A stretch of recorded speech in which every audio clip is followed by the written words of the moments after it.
This Houdini The Genie, and I just jumped off the porch with Dirty Glove Bastard. Calling that gas Ray Lewis, the way how that pad been hitting. These come to me with the play action winning. All right, so we got the one and only Houdini The Genie jumping off the porch with us today. Welcome, bro. Yes, sir. I'm glad to be here. Appreciate the opportunity. I appreciate you pulling up on us today too, man. Thanks. Thanks. So how you feeling this morning too, man? I know it's pretty early, man. No, it was early, but I'm feeling good. Yeah. I'm feeling good. Like, I got so much energy like a kid in the candy store right now. For real, man. Like, this is what I've been waiting on, for real. Okay. Nah, I appreciate that too, man. You want to shout out your boy sitting up there with you too? Oh yeah, this is my boy Brad. This is my cousin Brad right here. Okay. Came along with me. I was supposed to have my brother and my cousin with me. My brother Julius and my cousin Monk, but we call him Hot Boy Monk. He a rapper too. Okay. He was supposed to be up here, but they had to work, handle business. So True. That. yeah, I still want to make sure they got their thing. And Nah, absolutely, man. You gonna hold it down for all of them, man? yeah, right? for sure. Yeah, man. So you doing anything else while you're here in Atlanta, man? You doing a promo run or anything else? Recording, shooting some videos? I was thinking about it because last night when I first got here, I had wanted to find a studio to go to, but I really didn't know where to go, what spots to hit. So I was just like, I'm gonna just chill, just see the city, because this is my first time being in Atlanta. Oh, for real? Yeah, this is my first time ever being in Atlanta. Yeah. So right now, it's just a little promo, just promoting my music and stuff right now. I just made a song with Zaytoven not too long ago. Oh, shit. So I'm trying to get that promoted, and I just dropped a song called, it's F Family. So I'm trying to get that promoted more, and I dropped a mixtape called Chemical X. Oh, yeah. So I'm trying to get that promoted as much as I can before I leave. Okay. Nah, that's what's good, man. sure. Yeah, we'll touch on the music and everything, but man, you gotta let the people know you're coming from West Columbia, South Carolina, Yeah, West right? Columbia, South Carolina, better known what we call it as West Hill. Yeah, West Hill. So I gotta ask you, man, is there a big difference between West Columbia and Columbia, South Carolina, or is it the same shit, man? To me, it's different because I lived in West Columbia. Columbia is like the city attraction where everybody go to go watch the football games, the basketball games, stuff like that. West Columbia is just, it's the hood, but it's like, you really gotta be there from there to understand like what I'm saying. Like, everybody got their own hood that they came from. It's just West Columbia is just one big part of it. It's just, we literally 5 to 10 minutes away from the bridge from Columbia. Okay, literally. yeah.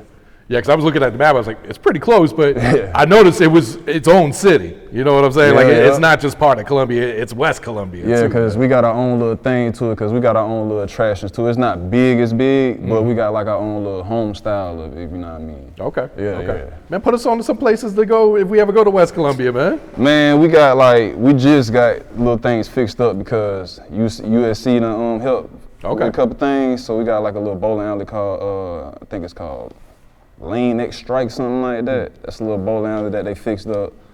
We got like little cities and just little stuff like Five Below. We got like a little mountain climbing, Planet Fitness. Okay. Like food spots. See, I don't really go places like that when I be home. Like, I really home style cook for real. There you go, man. Yeah. It's much better anyway. Yeah, You know what I'm for saying? real. Much healthier too, man.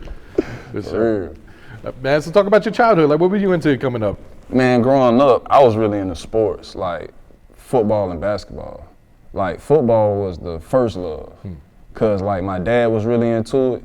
My dad was like a defensive coach, so like strictly defense. So I ended up playing like corner when I was in like little league football.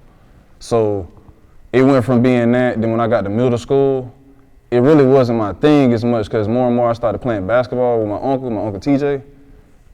I was more into basketball because he had me in the gym with him every day. Like, he hooped every day. Like, even when he had to work, he got off work, hooped with him, all that. So I fell in love more with basketball. And then, like, once I got to middle school, I really left football alone for real and just started playing basketball more. And you're pretty tall too, right? Yeah. Like 6'3" for real. There you go, man. Yeah. And I understand you had to stop playing ball because you got diagnosed with an enlarged heart. Is that right? Yeah. 8th grade, we literally just played this team called Pine Ridge. It's one of our rivals. I was like real slow going within the game, and it felt like I couldn't catch my breath.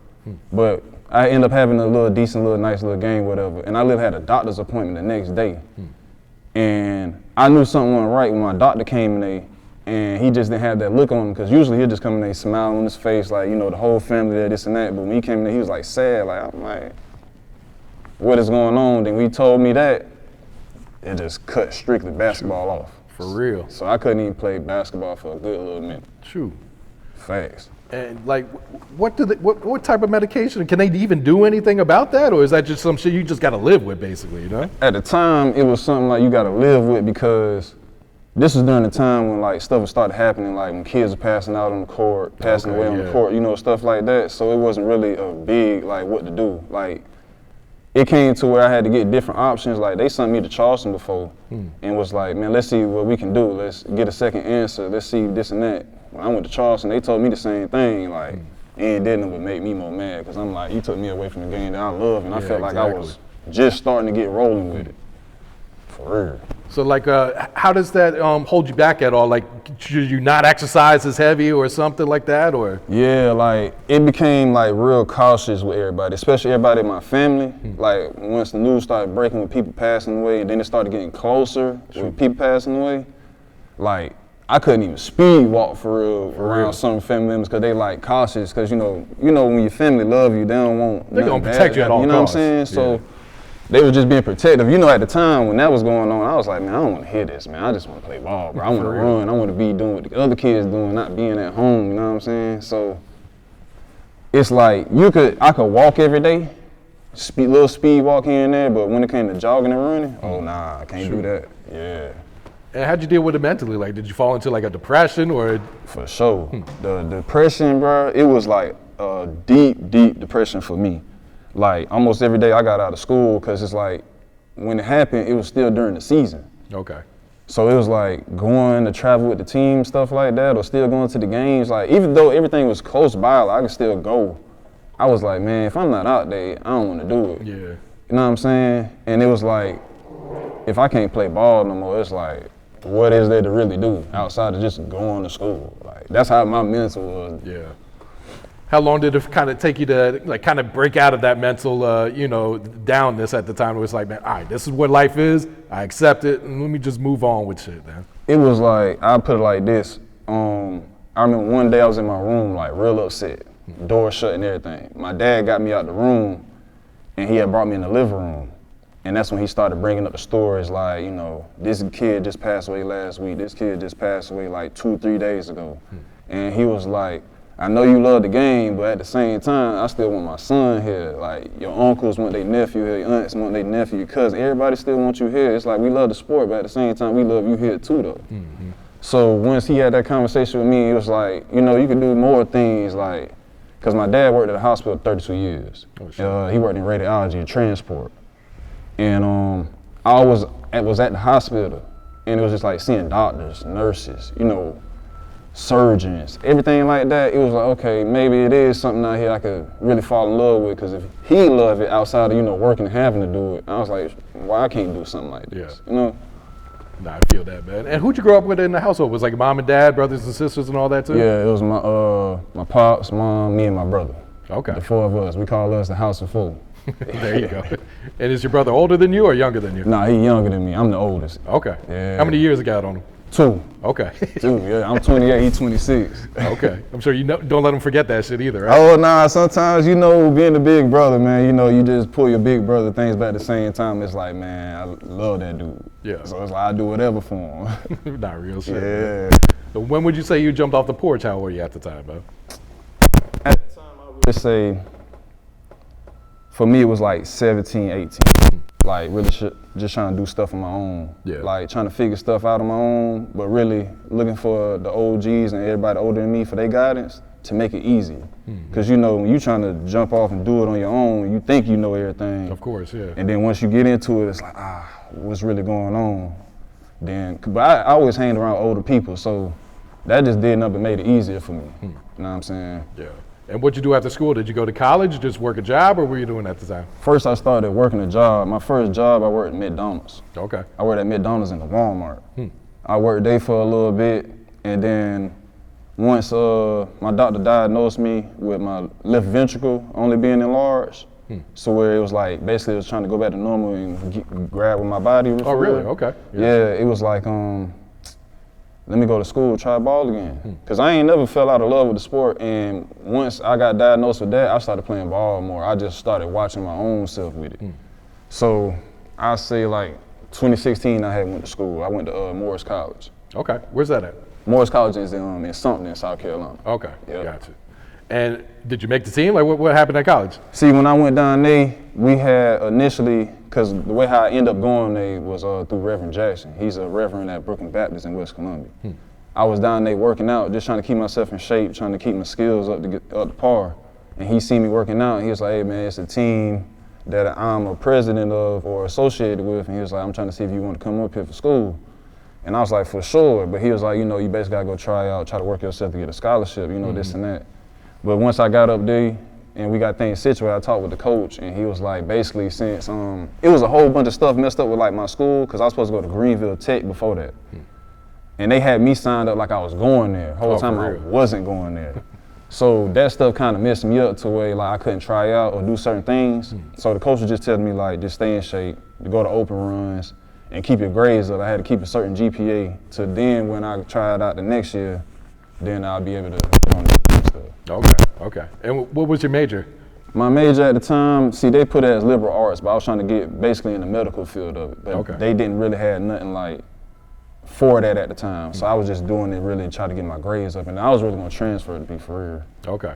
Did you finish school there, or did you end up transferring, or what'd you do? No, I ended up leaving Morris at the time. Okay. When I ended up leaving Morris, because there was a little things in the financial part of it, kind of messed me up. So at the time, I had to go back to work, try to make sure I got that off so I could try to go back to school. Okay. But then once like stuff kept happening with school, I was like either the Most High trying to give me a sign like, hey, I got something better planned for you, just don't see it. Or it's like, you gotta keep doing it, but you gotta keep going through these steps of it. So I was just like, man, I think it's not for me, but I play ball just for the fun though. Okay. Did you end up moving back to West Columbia, or where'd you go at the time? Yeah, I ended up going back home in West Columbia. I was there, like I said, I was doing nothing but work there. And then like, cause in 2019, I had my daughter. Okay. So then once I had her, it was just like work, trying to make sure she was straight. So how's being a father changed your life these past, 6, 7 years? Man, bro, when I say it changed major, it changed major. Cause once her mom told me, I was like, oh, boy, life hit quick. But it did me good though, cause it made me see like a different light of it. You know what I'm saying? Like with my daughter, like she made me see like a whole different light. It was like before she came here, it was always dark days. Not like depression or nothing like that. It was just like dark days, like, dang, I gotta go to work every day, or it's this type of lifestyle, blah, blah, blah. But when she came in, it was always happy, smile, stuff like that. You know, it's just, when it comes to your kid and you seeing them from holding them in the arms, starting to take their first steps, and then doing stuff on their own, it's just like, I just love it for real. Oh yeah, it kind of gives your life some purpose too. Yeah, you know what I'm saying? So it's like them days going to work, it's not like, put my feet on the floor, it's like, it's another day at work. Nah, it's like, I get to go to work because maybe she wants something. She want to go do something, and this can provide for that. You got any other kids, or is that the only one? Nah, she's my only one. Okay, for sure. So how'd you end up getting into music, man? And how long you been at this now? Man, it's crazy because when that wave of 2016, 2017 came with Uzi, Cardi, 21 Savage, Yachty and them, like they made it like easier to like understand music, like the way how they was doing it. Like before then, you know, you had Kendrick Lamar, you had J. Cole. That's what I was listening to most of the time, Lil Wayne and stuff like that. But you know, they was throwing metaphors, certain stuff like this to make you think. But when them boys came up, it was like, they make you think, but it's like a simple way of thinking. So once I started hearing them doing it, and I was just getting freestyling on certain beats with my, cause at the time, it was just me and my boy, Sheed. We used to be in my room all the time putting on beats, just rapping. He was really good at it. Like he was good at it, I didn't even know. And then once he was teaching me, showing me like little stuff like this, I was like, oh, okay, maybe I can really try to do this music thing for real. Yeah. And what type of feedback were you getting when you first started rapping and everything? Like, were you dropping music? Were you just letting your boys hear it, or what? Nah, at the time, it was, cause we was doing this group thing. We called ourselves AWNP, All Work, No Play. That's what we was calling ourselves. It was a group of, it was me, my boy Shad, Sheed, Ray, my brother, and my cousin, Jody. Jody was the first one to introduce me, like, to record, cause he had his own laptop and stuff. So we used to just always record on his laptop, and once like they heard me and I was giving it to my family to hear their feedback They was like, oh, you nice, you just got to keep working at it. And then once my bros was around me, because we keep it real with each other, it's like, hey, if this trash, bro, it's trash. Or if this good, but it's good. Once we started working with each other and getting more better at it, it was like, yeah, bro, we really think you can do this for real. Yeah. And how'd you get the name Houdini? It's crazy, man. I done changed my name so many times. Oh, for real? Yeah. I went from YCM by itself, because I came up with that with just saying young creative mind. The way how I was thinking things, like when it came to certain punchlines and metaphors, stuff like that. Then I put the Houdini in there because it was like, I'll say, like I was trying to put magic onto the beat, like trying to make it magical what you want to listen to. And then the genie part came into, like when I used to rap, I used to say, but I'm not the genie, like stuff like that. But I was watching Fairly Odd Parents one day and it was Norm the Genie. And he was like, with genies, it's like you got to come up with a specific way you want to, you know, ask for your wish. And I was like, you know, that kind of make smart with it, because it's like if you're gonna ask me for something, you need to be specific about it. Mm-hmm. Like really tell me what you're trying to do.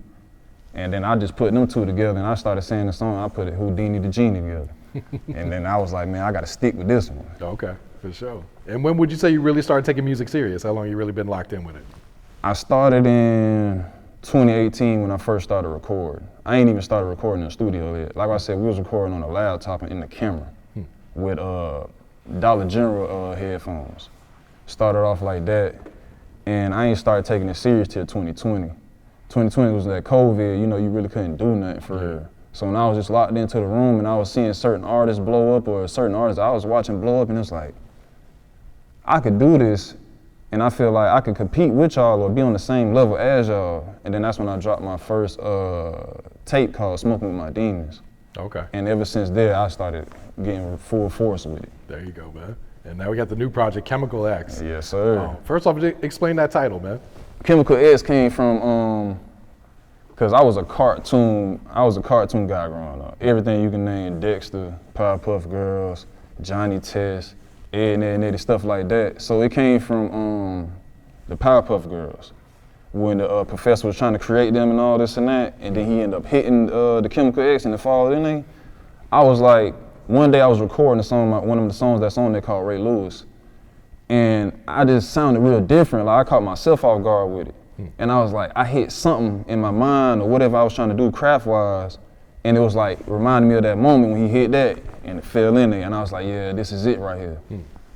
Is this all brand new songs or some songs you've been stacking on for a minute or what? Nah, all of them brand new. Like I just dropped the project December 2nd of last year, like just, you know, 2 months ago. Okay. So yeah, everything that I'm saying is coming off that. Yeah.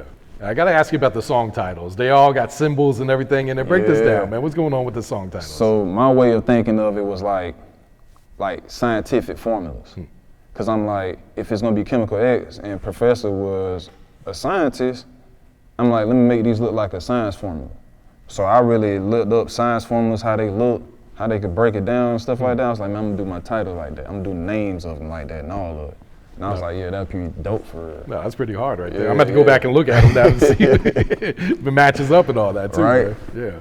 So talk about the inspiration for the song Ray Lewis, man. I know you've been pushing that one really hard, man. The song Ray Lewis, it came cause I was like, I need to have a song where it's like, people can be more grasped into it. Cause it's like, the way how I like to do my music, I'm like real chill, like Wiz Khalifa kind of with it. Like I'm chill, laid back, smoke with it, let's see where we at.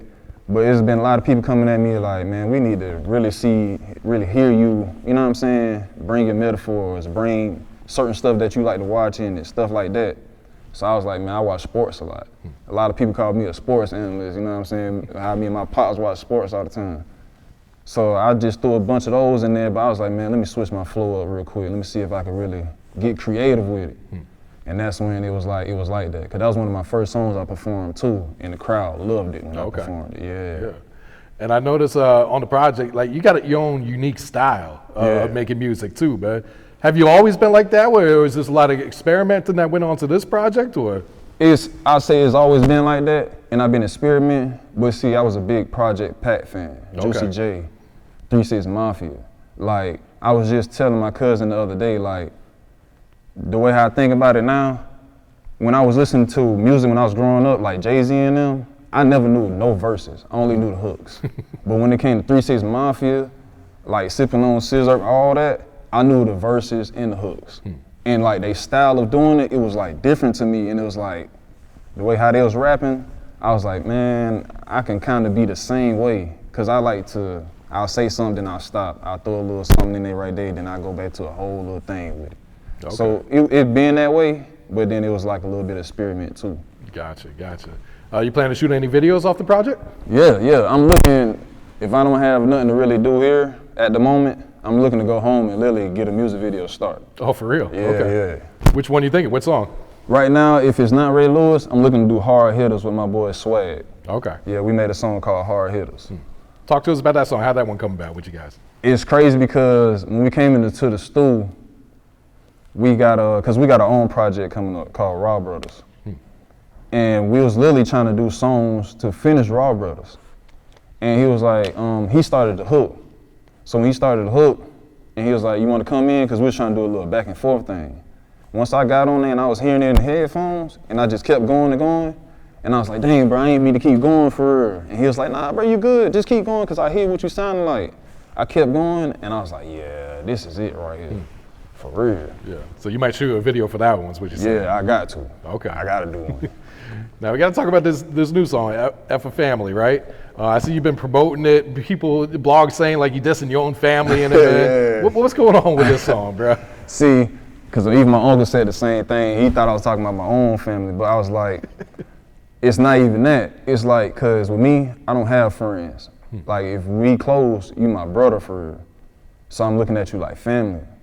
But it's been like a lot of things I've been going through, stuff like that. Like, my pops just passed away not too long ago, 2 months ago. Oh, shit, sorry to hear that. So, yeah, appreciate it. So, when he passed, I haven't heard from them. Or, like, that's when y'all just hit me up. And it's like, I've been trying to hit y'all up, like, even with this music stuff, or if I'm trying to travel, go do things, I'm trying to bring y'all with me, ain't nobody hitting me up.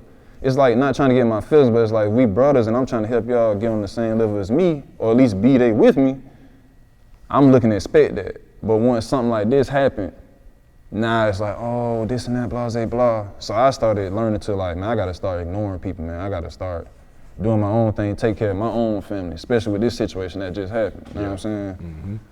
So, man, just by judging off this interview, I could tell like you and your pops was really close. Yeah. So how you been coping with his loss these past couple months, man? Man, it's been crazy, but I can't say this. With me having a strong village behind me, because my dad was like, I put it just like this. My dad was like Mike and I'm Kobe. Like, I'm trying to do the same moves as you, but I'm trying to turn it into my own with the counters and stuff like that. So like everybody within West Columbia, even outside of West Columbia that knew my pops, they'll be coming to me and they'll be like, man, you know, this and that, I'm with you, I'm here for you, stuff like that. It's been, don't get me wrong, it's been tough times for sure. But I try to make sure I keep myself strong, because at the end of the day, I gotta make sure my mom's straight, I gotta make sure my dad, my grandma straight, my little brother straight, even my daughter with all this, and my niece. So even when the funeral came up, bro, I've been the one wiping everybody's tears, picking up everybody, stuff like that. And it's like, dang, I'm looking for y'all to do that for me. Exactly. But it's at the same time, that's the person my dad raised me to be, because that's the type of person he was. Like, even when he was hurting, stuff like that, he'll pick people up, make sure everybody's straight. And like when he got his moment to himself, you know, that's when he let it out. Yeah. So that's kind of something that I learned from him. Like, when I get to myself, I'll talk with him, me and him have our little conversation. Mm-hmm. You know, I let it out if I got to, or I just go to his little grave site and we'll chill. Like, last time when I needed a little coat, I was at work having a bad day. I then went to his grave, and like me and him, we used to listen to music all the time. That's another reason why I'm into this music for real. I went to his grave, I was playing music.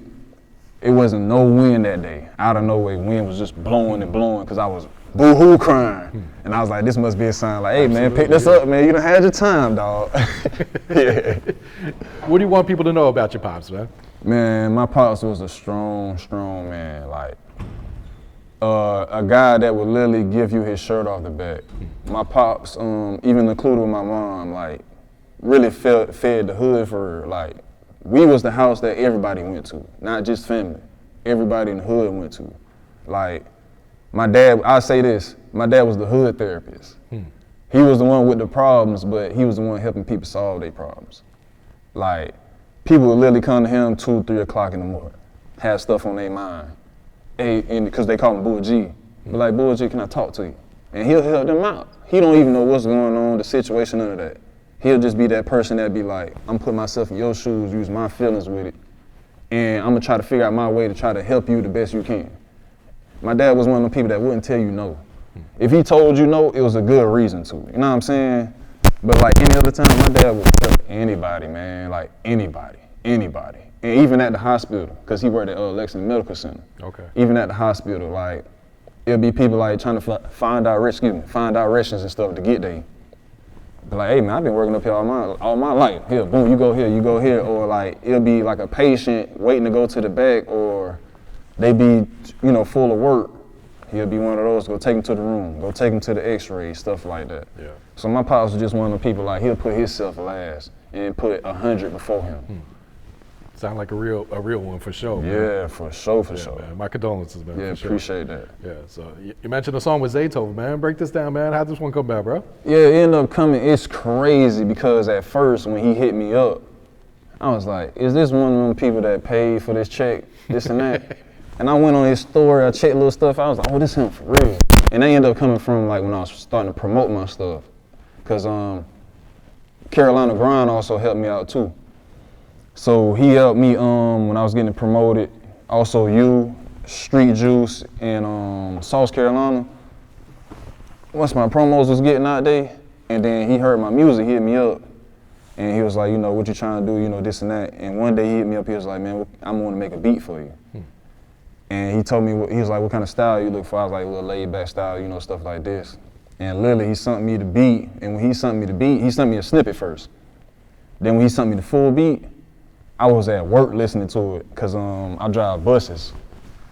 So when he sent me that, I was literally on the bus, man. I was like, hold on, let me stop real quick. I pulled to the side, man, I was listening to the beat. I was like, this man really made a beat. And when he sent that to me, when I went on my lunch break, I went straight to the studio. Oh, for real? You didn't wait? I ain't wait no time, because I ain't want him to be like, oh, I sent you a beat, I made a beat for you, and it's playing games, because I know it's serious when it comes to this music, especially when you're investing or you looking at talent and stuff like that. Like I said, I went straight to the studio. I went straight to the studio, recorded a song with my boy Swag at Westside Recording Studios. Went straight in, and I told him, I said, when I finished it, I sent him just a pre-draft of it, just so he could hear it. Yeah. Then my boy Swag ended up mixing it, and I sent him the final. And that's when he sent me back the fire emoji. I said, that's all I need to see. Well, that's hard right there. Yeah. What's the song called? Did you title it yet? Yeah, it's called What's Going On. Okay. Yeah, it's called What's Going On. It's unreleased right now, but he want me to promote it. I'm going to promote it a little bit more. We're going to see where we're going to go from there. Gotta shoot a video for that one, man. I got to. The GOAT, man. Got to. And yeah, it's the GOAT. Being growing up with him, too. Yep. No, that's too hard right there. Yeah, right. So what's your creative process? Do you usually just go in off the top and punch in, or do you write also, or? At first, when I first started, I was writing everything. I was writing every single thing. I was writing, cause the way how I write, and my bros used to laugh at me for the way I do it. Like, you usually see like everybody doing sentences going like that with the commas. I write a line and my lines go under each other. So I started off doing that. And once more and more, cause my cousin Monk, he really like was telling me like, bro, you gotta try like, like storytelling, like tell what's going on, cause you already know what's on your mind, you just gotta say it. Cause at first, when I was first trying to do it, it was a little hard for me, cause I'm used to a phone, I'm used to being like this in the studio with my phone, and the mic, stuff like that. But once he told me that, and then it's crazy cause me and him had a studio session, and I seen him do it, and he had the curtain open that day and the lights on. I was like, oh, that's how you do it. Then I started punching in. Okay. Once I started punching in, I was trying to find different ways to go with my flow and my own way to do it. And I just been punching in ever since. Okay, I got you. You got to talk about the Twitch, man. You be streaming all the time on there, man, playing the game and all that shit too. Yeah. What made you lock in with that, man? Man, it's crazy because before I got my job that I got now, I was jobless for like 4 to 5 months. So when them last little checks was coming out the way, drying up, it was like, bro, I gotta find some type of way to try to not only keep myself entertained, but let's see if we can try to get some money into this. So I started doing Twitch. I was doing like the little Mafia series at first. Cause at first, nobody was really watching the sports stuff from me if like they ain't really know you. So when I started doing like other stuff like I seen YouTubers or streamers do, I was like, man, let me try this out. And it be games I don't even play cause I'm a sports guy. or Call of Duty. I don't really be playing like other games like that. Once I started doing that, I seen them Twitch followers go up, people watching, people interacting, and I was doing my little thing with it. I was like, yeah, I gotta do this every day. Oh, yeah. And ever since I started doing it, my followers kept going up. And now it's like, let's see where we can really go with this Twitch thing. Yeah. Yeah, it's like the streaming is that new wave right now, man. I mean, it's been the wave, but it's like it's really taken over this past 2 years, man. Facts. Yeah. So I was like, not trying to be on the same wave as everybody, but it's like make it make sense type of thing. Like if this is what the field is or what people looking for, I was like, I can combine two. I can have my music with it, and I like gaming. Yep. So let's put these both together. Sometimes I have my music playing on the Twitch, or like Swag, he'll play my music that ain't even released yet, and people like, man, that song hard, is that song out, or where can I find this song, this and that. So I'll try to bring both of them together and see if like, man, let's combine these and see if we can spread it out every way. No, absolutely, man. Talk to us about your thoughts on the music scene in South Carolina right now, man. It look like a lot of dope artists coming out the state, man. Yeah, like just to name a few, like of course you got PG Raw, you got Trap Dicky, you got Bankroll Jew, God bless his soul, you had Vino, 18 Vino. So we had plenty of guys that was, I seen growing up, but we had guys like when I went to school with, like I went to school with Don Montana. Okay. It was Vincent at the time, went to school with him. Them boys like was different with the rap. And then it's like I said, my cousin and his homeboy, like I said, my cousin Hot Boy Monk and his homeboy Global, them boys was doing their thing too. It just really didn't have the cameras on them like the others did. So it was just like following the wave. But it's like, we got people out there that's really dope. They don't even have the lights on them yet, or not even the lights, got that recognition of somebody to see like what they got going on. Cause there's really people out there that's really doing their thing for real. Now, do you be networking a lot in the city and all that too, or?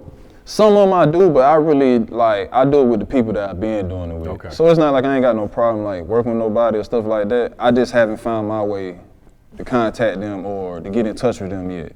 But I know once I get in touch with them, it's like, hey, we gotta at least do this for the city, man. We gotta do this for the state for real. No, absolutely, man. Yeah.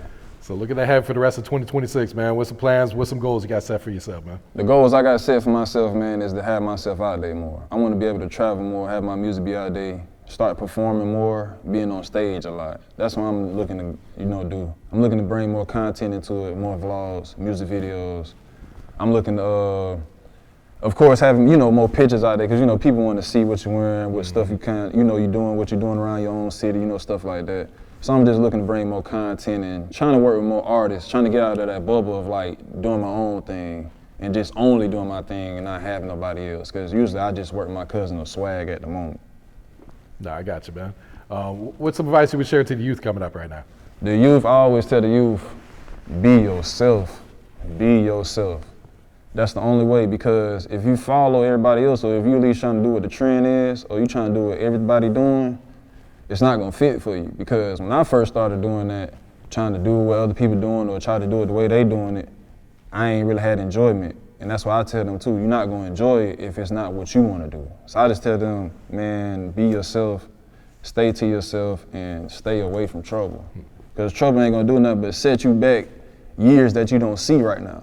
It's gonna have to be to them years up to where you see it, and you're gonna be talking just like how the older generations was telling us.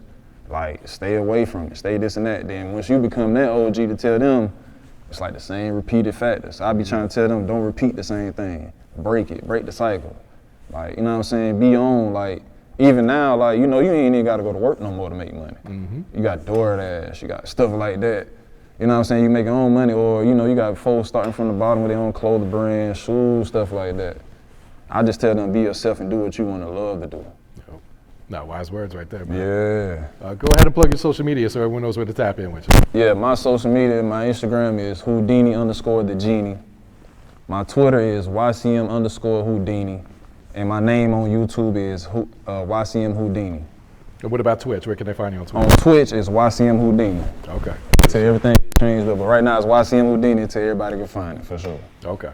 Any shout outs you want to give before we wrap it up, bro? Oh yeah, for sure. I want to shout out, of course, Brad for coming with me.